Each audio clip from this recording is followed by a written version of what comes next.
Assalamualaikum warahmatullahi wabarakatuh. Perkenalkan, saya Nahda Alvina R. Siregar dengan NIM 4241131012. Nah, pada video kali ini saya akan memberikan sedikit penjelasan mengenai materi pemurnian zat, yaitu pada praktikum hidrokarbon dan juga turunannya. Nah, kita masuk pada yang pertama, yaitu tujuan percobaan. Nah, adapun tujuan percobaannya, yang pertama itu ada mengetahui perubahan massa pada kapur barus ketika dilakukan proses sublimasi.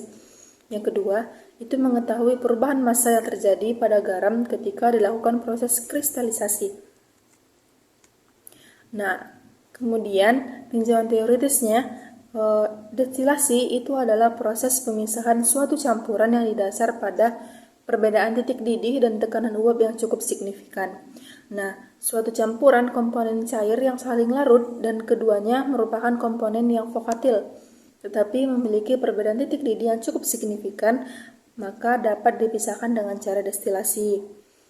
Nah, umpan pada proses destilasi itu dapat berupa campuran biner, ataupun campuran dua komponen, atau campuran multikomponen, yang terdiri atas fase cair saja, atau campuran uap dan juga cairan.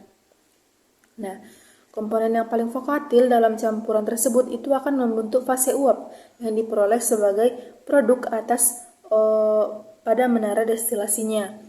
Nah, sementara itu komponen yang kurang vokatil pada campuran itu tetap berada di fase cair.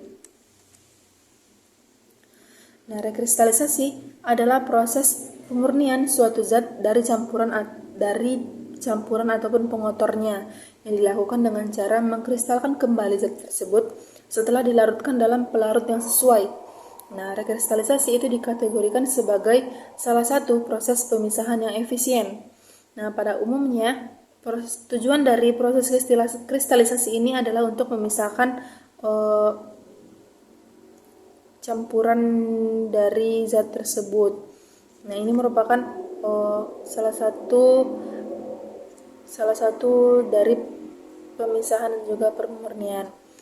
Nah, kemudian adapun faktor yang mempengaruhi rekristalisasi itu adalah temperatur. Nah, pada temperatur tinggi dikontrol oleh difusi, sedangkan pada temperatur rendah itu dikontrol oleh surface integration.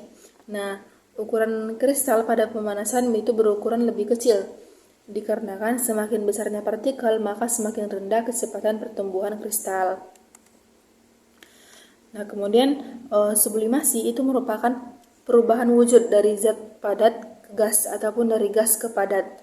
Nah, adapun syarat pemisahan campuran itu dengan menggunakan sublimasi adalah partikel yang bercampur itu harus memiliki perbedaan titik didih yang besar, sehingga dapat menghasilkan uap dengan tingkat kemurnian yang tinggi.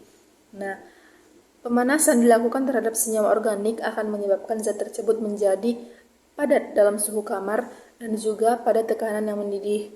Nah, untuk bisa menyublim, zat padat itu harus mempunyai tekanan uap yang relatif tinggi pada suhu di bawah titik lelehnya. Sublimasi dalam kehidupan sehari-hari itu digunakan sebagai pemisahan kapur barus dengan zat pengotornya.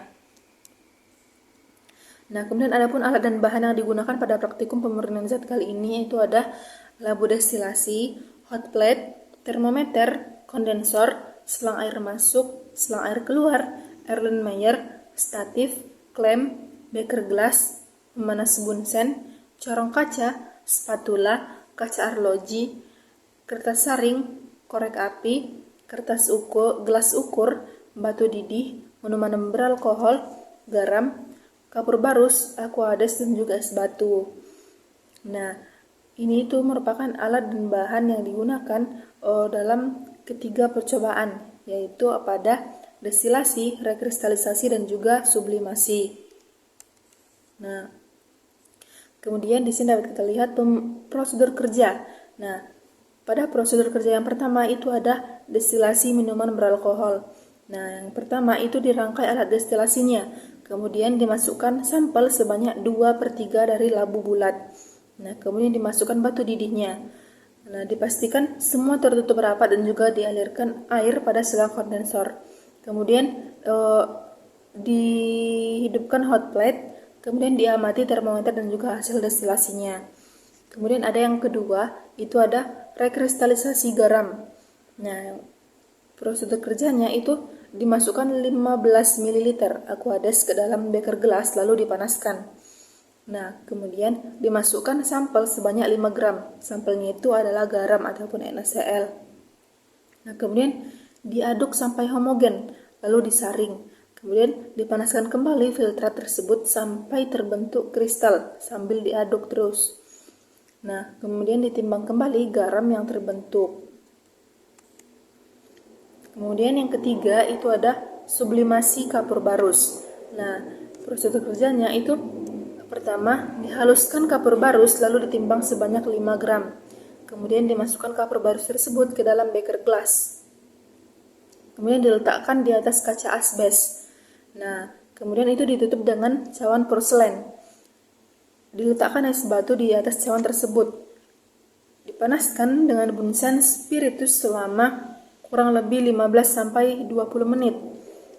Kemudian ditimbang kristal kapur barus murni tersebut.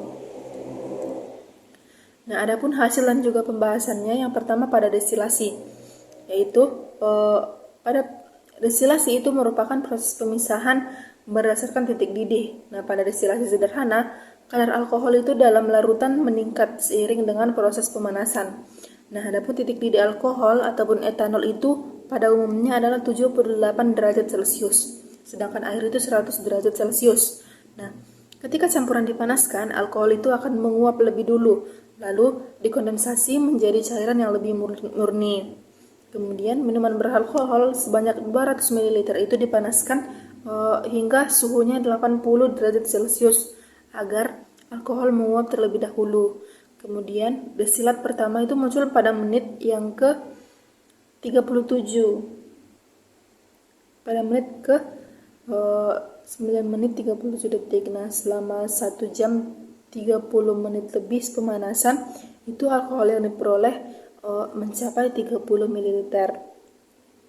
Nah, kemudian korelasinya itu keberhasilan destilasi itu tergantung pada titik didih komponen tersebut. Nah, alkohol yang memiliki titik didih lebih rendah dari air itu akan menguap lebih dulu. Nah, pemanasan yang konsisten itu menghasilkan etanol yang murni sebagai destilat. Kemudian hasil dan pembahasan yang kedua itu pada rekristalisasi. Nah, rekristalisasi itu pemurnian zat padat. Nah, pada praktikum kali ini itu ada kapur barus. Nah, itu dengan cara melarutkan, memanaskan, dan juga mendinginkan kembali untuk membentuk kristal yang lebih murni.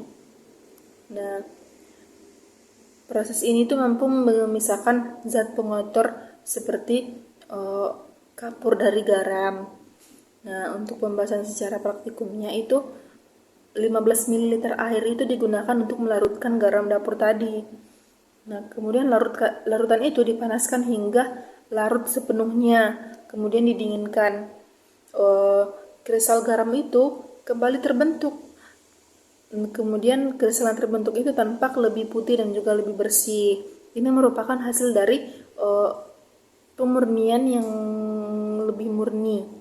Nah, adapun korelasinya, faktor yang mempengaruhi rekristalisasi antara lain itu adalah suhu, jumlah pelarut, dan juga laju pendingin. Nah, pendinginan yang lambat itu menghasilkan kristal yang lebih murni. Kotoran seperti kapur itu akan tetap dalam larutan sehingga tidak ikut mengkristal. Kemudian untuk hasil yang ketiga itu ada sublimasi. Nah, sublimasi itu merupakan perubahan zat padat langsung menjadi gas tanpa melewati fase cair. Contohnya itu pada praktikum kali ini adalah kapur barus yang memiliki tekanan uap yang lebih tinggi sehingga dapat menguap pada suhu ruang. Nah, pada praktikum pembahasannya itu sebanyak 5 gram kapur barus itu dimasukkan ke dalam beker gelas lalu dipanaskan selama 20 menit kurang lebih. Kemudian kapur barus itu mencair dan juga menguap lalu mengkristal kembali di bagian atas alat. Nah, awalnya itu berwarna rainbow ataupun pelangi, kemudian berubah menjadi kristal orange itu seberat 2,87 gram.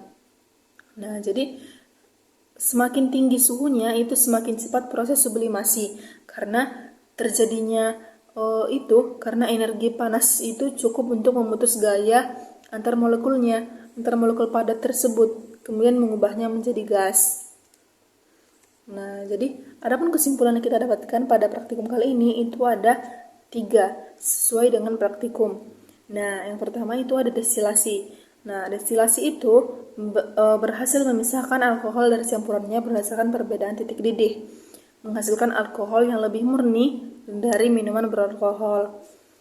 Kemudian rekristalisasi itu mampu memurnikan garam dapur dari zat pengotor seperti kapur dan juga zat pengotor yang lainnya melalui pelarutan dan juga pengkristalan ulang.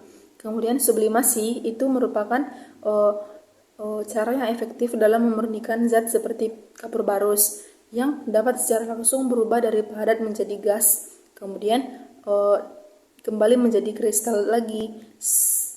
Nah, kristal ini tuh adalah kristal yang lebih murni setelah mengalami pendinginan.